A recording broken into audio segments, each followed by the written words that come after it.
First of all congratulations, आपका खेल लोगों को काफी पसंद आया, आपको लोग काफी पसंद कर रहे हैं, लेकिन कहीं ना कहीं कहा जा रहा है, लोग ऑडियंस कह रहे हैं कि ये जो एविक्शन था अनफेयर था, तो इस पर आपका क्या रिएक्शन है? बिल्कुल सही कहा जा रहा है। ये जो एविक्शन हुआ है, मैं एविक्ट हुई हूँ इस गेम से, वो अनफेयर था।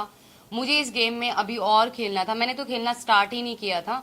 और मैं अगर निकली हूँ इस घर से तो वोटिंग की वजह से नहीं निकली हूँ। मुझे पूरा सपोर्ट मिला है जनता का, पर जो अंदर घर वाले थे, घर वालों की वजह से जो है मुझे इस गेम से आउट होना पड़ा, निकलना पड़ा। तो ऐसे कौन से घर वाले लग रहे आपको कि जिन्होंने कहा कि आपको निकलना चाहिए, जिन्होंने आपको सपोर्ट नहीं किया? जी, सबसे पहले दीपक जी, क्योंकि उन्होंने मुझे नॉमिनेशन की उसमें डाला था, और दूसरा नेजी भाई।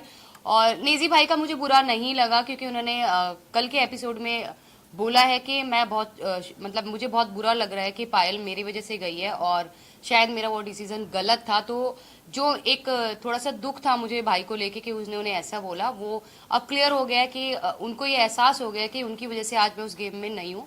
पर दीपक जी के लिए मुझे बिल्कुल भी सरप्राइज नहीं हुआ, क्योंकि वो ऑलरेडी अपने दिमाग में ये चीज बिठा के बैठे थे कि ये तीन लोग एक ही घर से आए हैं और इनके तीन वोट एक साथ हैं, ये मिलके खेलेंगे। उन्होंने हमें इंडिविजुअल देखा ही नहीं, और वो चाहते ही नहीं कि हम इंडिविजुअल इस गेम में रह के खेल सके। वेल, आपने दीपक जी की बात करी, मैं बात करूँ नीरज जी की। उन्हें ऐसा लगता है कि दीपक एज अ विनर निकल सके। वो बहुत अच्छे प्लेयर है, जस्ट बिकॉज वो भी व्हील चेयर पर है या उनका फ्रैक्चर है, इसी वजह से वो अपनी गेम को ज्यादा एक्सप्लोर नहीं कर पा रहे। क्या कहना है आपको इस बारे में? मेरा कहना ये है, दीपक जी बहुत ज्यादा एक्सपीरियंस्ड है, उनको चीजें बहुत ज्यादा पता है हम लोगों से ज्यादा, ठीक है। पर जो उनकी मेडिकल कंडीशन है उसकी वजह से वो उस गेम में अपना जो उनको देना चाहिए वो नहीं दे पा रहे हैं। वो मेडिकल कंडीशन की वजह से बेड पे रहते हैं, उनको बेड से उठा के मेडिकल रूम तक ले जाने के लिए भी दो लोगों की जरूरत पड़ती है। तो मुझे ऐसा लग रहा है कि उनको इस वक्त ना बुला के शायद नेक्स्ट सीजन में अगर बुलाते तो वो शायद बहुत ज्यादा अच्छे से खेलते और शायद विनर भी हो सकते थे। फिर इसी के साथ साथ ये भी जानना चाहेंगे, शिवानी का और अरमान जी का जो फाइट हुआ था उस दिन मॉर्निंग में, अगले दिन मॉर्निंग में सना मकबूल, पलोमी और शिवानी बैठी थी और अरमान सामने की तरफ बैठे थे आप लोगों के बीच में। तब शिवानी को उन्होंने ये कहा था कि ये इंसान पर भरोसा नहीं करना, और वहीं हम दूसरी तरफ सोशल मीडिया पर देख रहे कि शिवानी ऑलरेडी एक ब्लॉग बना चुकी है अरमान जी के साथ। मतलब वो उनको पहचानती है 2 साल पहले की। वो 2 साल पहले एक्चुअली क्या था कि मेरी एक हम लोगों की ग्रैंड मैरिज हो रही थी, मेरी और अम्मान की। मेरा सपना था जो वो पूरा कर रहे थे। तो उस ग्रैंड मैरिज में शिवानी ऑल्सो इनवाइटेड, वो इनवाइटेड थी। उस टाइम तकरीबन उसके 1.5 मिलियन या 2 मिलियन सब्सक्राइबर थे यूट्यूब पे। तो वो हमारी शादी में आई थी इंजॉय करने, तो वो 2-2.5 साल से हमें ऑलरेडी जानती थी जी।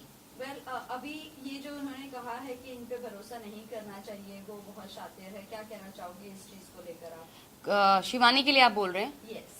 जी, शिवानी, क्योंकि गेम के अंदर आने के बाद जिस जिस शिवानी को हम जानते थे वो शिवानी उस गेम में रही नहीं। वो मतलब कहते हैं ना कि वो पहले से प्लान करके गई है, मुझे ये करना है तो मैं कैमरे के सामने रहूंगी, मैं ज्यादा दिखूंगी। तो वो वही काम कर रही है। वो अपनी भाषा को लेके बार बार बोलती है कि मेरी भाषा लोगों को समझ नहीं आती।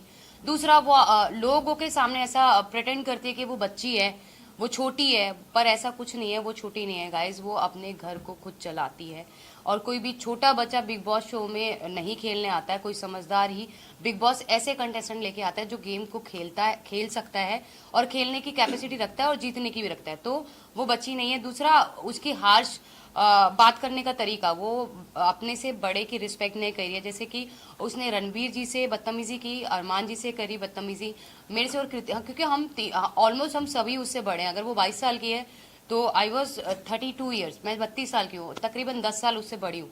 तो उसने सबके साथ जो है बहुत रूड तरीके से बात करी, और किसी को भी अच्छे से बात नहीं करती है वो। वेल, कई लोगों का ये भी कहना है कि हमें दूसरी मनीषा रानी नहीं चाहिए, एक ही काफी थी।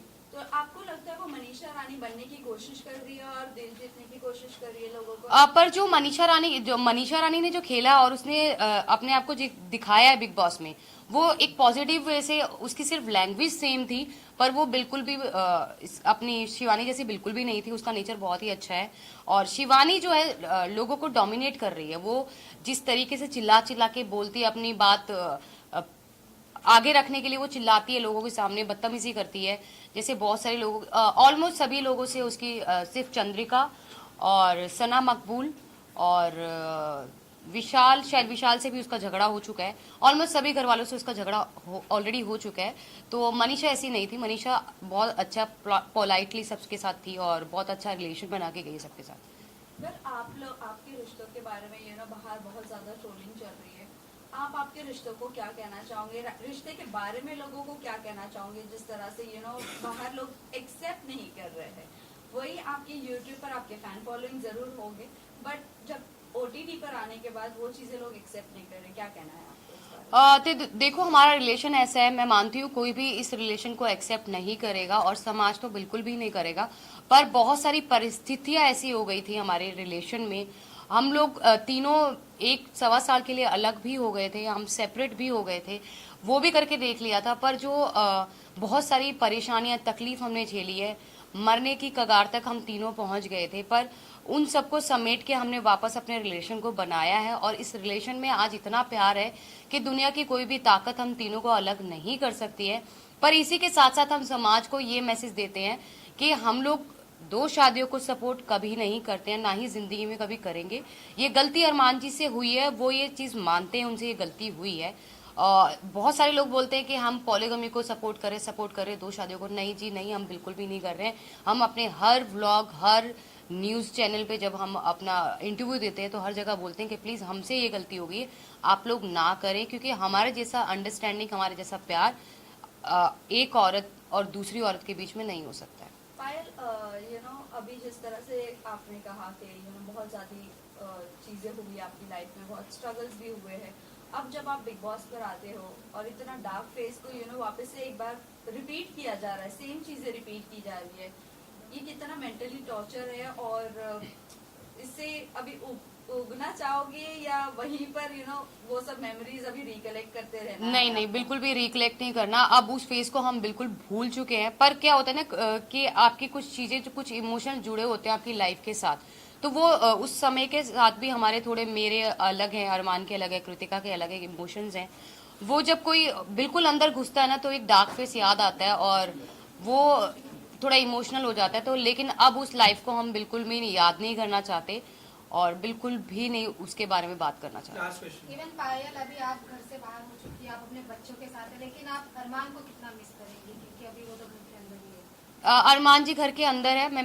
मैं उनको मिस नहीं करूंगी क्योंकि मैं उन्हें रोज 24 आवर्स लाइव देखूंगी और उनके हर एक जितने भी एपिसोड्स आएंगे वो देखूंगी। उनको मिस नहीं करूंगी क्योंकि ऑलरेडी उनके पास कृतिका है उनके सपोर्ट के लिए, पर बाहर से फुल सपोर्ट दूंगी। जितने भी लोग मुझे यहाँ पे देख पा रहे हैं, आप लोगों ने मुझे बहुत प्यार दिया, मुझे बहुत सपोर्ट दिया। मुझे पता है मैं जो है, नॉमिनेशन मेरी अगर हुई है तो वोटिंग की वजह से नहीं हुई, मुझे फुल सपोर्ट मिला है घर वालों की वजह से मैं बाहर आई हूँ। मैं यही कहना चाहती हूँ जाते जाते कि आप लोग जी भर के, दिल खोल के अरमान और कृतिका दोनों को वोट कीजिए और उनकी आगे की पर्सनैलिटी आपको जो है गेम में देखने के लिए मिलेगी कि वो जेन्युइन है कि नहीं है। वन लास्ट जाते जाते लास्ट क्वेश्चन, जिस तरह अभी आपने मेंशन किया था, एक प्यार को पाने के लिए आपने अपनी फैमिली को खो दिया था, अब आपकी फैमिली का क्या फीडबैक है जब बिग बॉस से बाहर आ गई हो? मेरी फैमिली का कोई फीडबैक नहीं है और मुझे नहीं लगता कि उनको मेरे फेम से, मेरे पैसे से कोई लेना देना है, क्योंकि ऑलरेडी फेम मेरे पास है। लोग मुझे जानते हैं, मेरे यूट्यूब से, मेरे इंस्टा से लोग मुझे जानते हैं। अगर ऐसा कुछ होता तो वो 13 साल में वेट नहीं करते मेरे पास आने के लिए। तो बिग बॉस OTT से उन लोगों को कोई फर्क नहीं पड़ने वाला। Thank you so much. Thank you. Photo में टेबल हटा दो ना। मेरा बेटा ले लेना फटफट।